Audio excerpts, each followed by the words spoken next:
Баршаңызға сәлем, менің каналыма қош келдіңіздер. Бүгін сіздермен бірге осындай ащы салат, яғни острый салатын жасайтын боламыз. Ол үшін видеоны соңына дейін көріп, менімен бірге болыңыздар.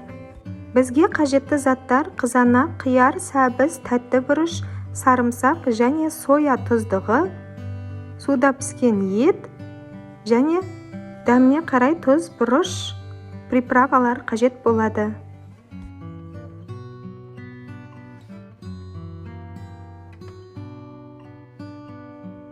Ең алдымен қиярды турайтын боламыз. Дәл осы видеодағындай ұзынша етіп тураймын.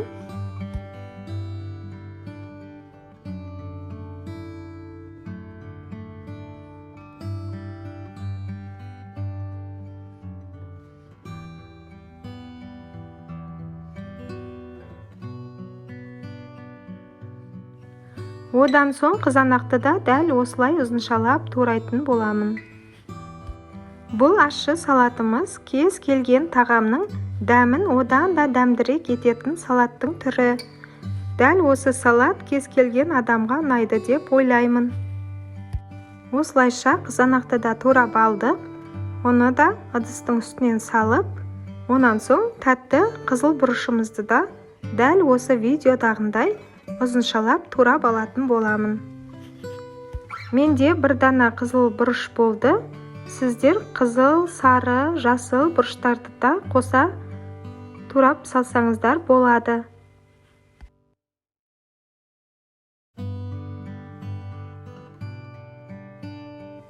Ал енді суда піскен етімізді де дәл осылай турайтын боламыз. Менде жылқы еті. Дәл осылай ұзыншалап турап алдым. Оны да бос ыдыстың үстінен саламыз.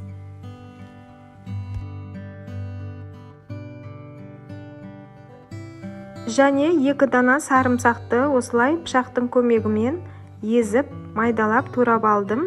Сіздер үккіштің немесе езгінің көмегімен өткізсеңіздер де болады. Ал енді 1 дана сәбізімізді дәл осы үккіштің көмегімен өткізіп аламын.